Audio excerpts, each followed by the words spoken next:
बिस्मिल्लाहिर्रहमानिर्रहीम, अस्सलाम वालेकुम। मैं हूं गुलफाम चौधरी। आप देख रहे हैं मेरा फेसबुक पेज और यूट्यूब चैनल। पाकिस्तान की सियासत में अहम तरीन डेवलपमेंट हो रही हैं और मुसलसल डेवलपमेंट्स मुतवक्के हैं। यकीनी तौर पर जो पाकिस्तान के हालात हैं वो यकसर बदलने जा रहे हैं और बड़ी बड़ी तब्दीलियाँ मुतवक्के हैं। इस हवाले से हमारे साथ मौजूद है सिद्दीक जान साहब। उनसे जानते हैं क्या डेवलपमेंट हुई हैं, पहले उनकी बात सुनते हैं फिर उस पर बात करते हैं। बाब मोहम्मद ताहिर साहब हैं, इनके पास तो बिल्कुल भी नहीं लगेगा। दो ऐसे बेंचेस हैं जिनके बारे में आप 1000% कह सकते हैं कि इनके पास तो किसी सूरत नहीं लगेगा। एक मोहसिन अख्तर कैनी साहब और सरदार इजाज इसहाक खान साहब के पास अलकादिर केस नहीं लगेगा। दूसरा बाबर सत्तार साहब या अरबाब मोहम्मद ताहिर साहब, इनके पास भी किसी सूरत नहीं लगेगा।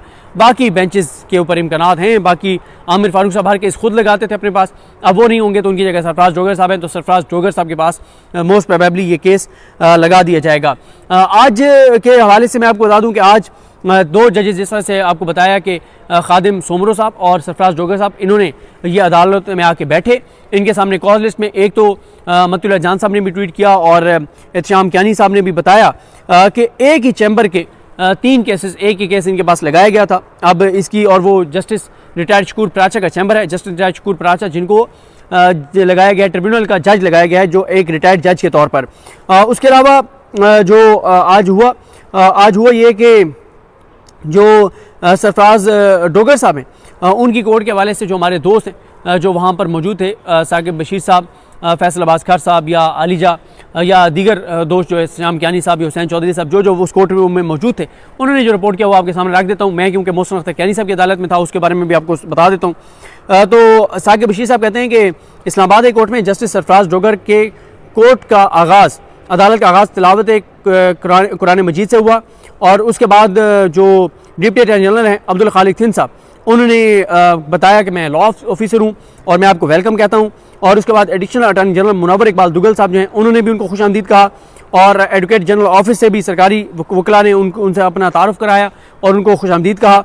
और इस तरह से जो साकिब बशीर साहब में वो कहते हैं कि लॉ अफसरान, सरकारी वकला के अलावा कोई और वकील पेश नहीं हुआ। हालांकि जब भी कोई नया जज आता है तो उसको जब एलिवेट होता है तो वकला पहले दिन जाते हैं उनके कमरे अदालत में, उनको खुशामदीद कहते हैं, वेलकम कहते हैं, मुबारकबाद पेश करते हैं।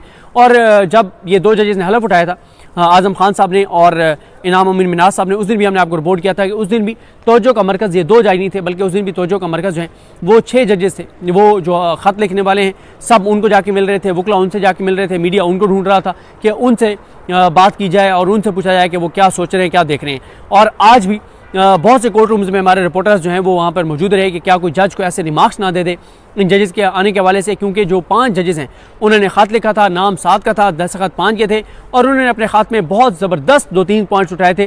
पहला यही कि जिस भी हाई कोर्ट का कोई जज हलफ उठाता है तो वो उस हाई कोर्ट का हलफ होता है, तो वो वहाँ से इस तरह से ट्रांसफ़र नहीं हो सकता। और दूसरी जो उन्होंने कहा था कि अगर कोई जज ट्रांसफ़र होगा तो वो उस अदालत में आके नया हलफ लेगा और वो सबसे जूनियर होगा जो पहले जजेस होंगे। और तीसरा उन्होंने कहा था कि अगर आप इसलिए इनको ला रहे हैं कि ज़ेर इल्तवा केसेस बहुत ज़्यादा हैं, तो फिर लाहौर हाई कोर्ट में 2 लाख पेंडिंग केसेस हैं और इस्लामाबाद हाई कोर्ट में 17 हैं और 17,000 हैं, और इस्लामाबाद हाई कोर्ट में सिर्फ 3 जजेस की असामी खाली हैं और लाहौर हाई कोर्ट में 25 जजेस की असामी खाली हैं, तो ये कोई क्राइटेरिया नहीं बनता। और उन्होंने कहा था कि चीफ जस्टिस याहिया अफरीदी जो है वो कंसेंट ना दें, आमिर फारूक साहब कंसेंट ना दें, शफी सिद्दीकी साहब कंसेंट ना दें, हाशिम काकर कंसेंट ना दें, आलिया नीलम कंसेंट ना दें। लेकिन अभी इसकी तफसीलात नहीं आई कि इनमें से किस किस ने कंसेंट दिया है, या किस किस की कंसेंट के बगैर ही कोई नई आइन की तशरीह करके और इनको, इन जजेस को लाया गया है। अब इस सारे में जो एक चीज़ मोहसिन अख्तर कैनी साहब की अदालत में हम क्योंकि मौजूद थे, एक तो वकला बहुत से नहीं आए, आज पेश नहीं हुए क्योंकि आज वकला ने एहतजाज यहाँ पे किया है और उन्होंने वकीलों को रोकते रह गए हैं। उन्होंने हड़ताल का ऐलान किया हुआ था, बाइकआउट का ऐलान किया हुआ था और ये तो अब साकिब बशीर साहब के मुताबिक सरफराज डोगर की अदालत में तो कोई वकील पेश हुआ ही नहीं है, प्राइवेट वकील सरकारी पेश हुए हैं। अब सोमरो साहब जो हैं उनकी अदालत का नहीं पता चला कि कोई प्राइवेट वकील पेश हुआ ही नहीं हुआ, लेकिन अब ये बताया जा रहा है कि कुछ देर बाद कुछ फूलों की टोकरियाँ और गुलदस्ते लेकर और कुछ वकला जाएंगे इन जजेस को मुबारकबाद देने और उसको फिर टीवी चैनल्स पे वो चीज़ें चलेंगी कि जी बड़ा वेलकम कहा गया है। लेकिन जो फैक्चुअल सूरत हाल है वो ये है कि आज इन जजेस को उस तरह से वेलकम बिल्कुल नहीं किया गया जैसे किया जाता है, बल्कि उनके खिलाफ यहाँ पे बहुत सख्त बातें हो रही थी। रियासत अली आज़ाद साहब बहुत सख्त बातें कर रहे थे, जो इनके बारे में अल्फाज थे वो बहुत सख्त थे, वकला के जो अल्फाज थे इनके बारे में बहुत सख्त थे। और आज वकला ने जो है वो यहाँ बाहर प्रोटेस्ट किया, लेकिन मेरा ख्याल है कि ये इसको मैं इतना इफेक्टिव नहीं समझता कि बाइकआउट कोई इफेक्टिव नहीं है। जब तक वकला तहरीक का आगाज़ नहीं होगा तो कोई इससे फ़र्क नहीं पड़ने वाला।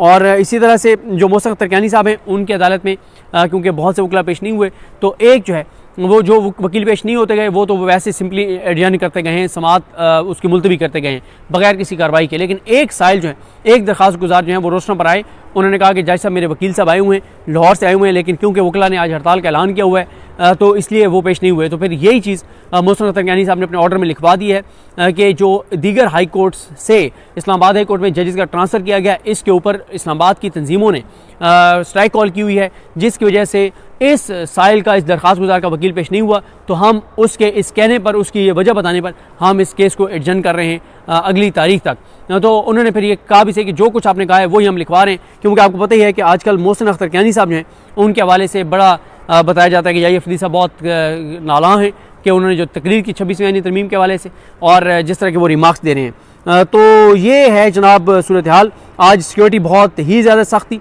बहुत ज़्यादा सिक्योरिटी सख्त थी, और उसकी वजह यह है कि एक डर था कि कहीं कोई ज़्यादा मामला ना बन जाए, लेकिन वकला को एहतजाज को इतना सक्सेसफुल नहीं था।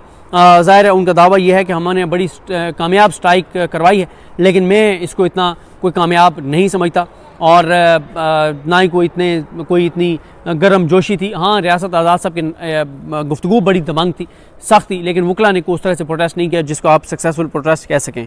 और ये मतुल्लाह जान साहब ने ट्वीट भी किया था कि इस्लामाबाद हाई कोर्ट में तैनात शुदा नए जजेस जस्टिस सरफराज डोगर और जस्टिस खादिम हुसैन सोमरो की अदालत में सिर्फ सरकारी वकला पेश हुए और प्राइवेट वकील कोई भी पेश नहीं हुआ। तीनों अदालतों में 2 या 3 केसेस लगाए गए, जिनमें से एक ही मखसूस चैम्बर का एक केस तीनों अदालतों में लगाया गया। अब यह मखसूस चैम्बर किसका था?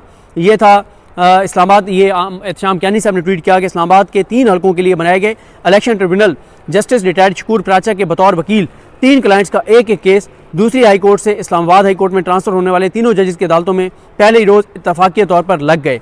और इसी तरह से सरदार इजाज़ इसाक़ खान साहब की अदालत से फैसलाबाज खर साहब ने ट्वीट किया कि वहाँ पे 60% वकला जो हैं वो पेश नहीं हुए। जिशान सैयद कहते हैं कि लाहौर हाई कोर्ट से जस्टिस सरफराज डोगर को इस्लामाबाद में किसी वकील ने वेलकम तक नहीं किया। 3 सरकारी वकला मजबूरी में गए, अपना तारफ़ कराया और चलते बने। पैराशूट के ज़रिए आओगे तो जवाब यही मिलेगा, ये उनका कहना है। और जो अगर आप मियाँ गुल साहब को भी देखें तो मियाँ गुल हसन औरंगज़ेब साहब की जो रिपोर्टेड जजमेंट्स हैं वो 409 हैं। इस्लामाबाद हाई कोर्ट में सबसे ज़्यादा रिपोर्टेड जजमेंट्स उनकी हैं, लेकिन उनको चीफ जस्टिस अभी तक यही है कि नहीं लगाया जाएगा और सरफराज डोगर साहब को लगाया जाएगा। काफ़ी यहाँ पे हालात टेंस रहे और इसलिए पुलिस बहुत अलर्ट रही और एक ख़दशा था कि एहतजाज जो है वो बहुत सख्त हो सकता है। तो पुलिस अंदर भी बाहर भी, FC भी, पुलिस के आला अफसरान भी, तो ये सारी चीज़ों को कंट्रोल करने के लिए। लेकिन ये आज का इस्लामाबाद हाई कोर्ट का अहवाल है, ये सूरत हाल है और देखते हैं कि आगे चीज़ें कैसे बढ़ती हैं। आज तो कोई इतना कामयाब नहीं था, कल कोई प्रोटेस्ट ज़्यादा होता है नहीं होता, या वकला क्या करते हैं किस तरह से होता है। और अलकादिर केस बड़ी एक इंपॉर्टेंट चीज़ है कि अलकादिर केस जो है वो किस बेंच के पास लगेगा और इमरान खान साहब के लिए नए पैगामात इस्लामाबाद हाई कोर्ट के ज़रिए क्या दिए गए हैं, उस पर नेक्स्ट वीडियो में बात करेंगे। मुझे अपनी दुआ में याद रखें। अल्लाह साहब का हामी नासरो।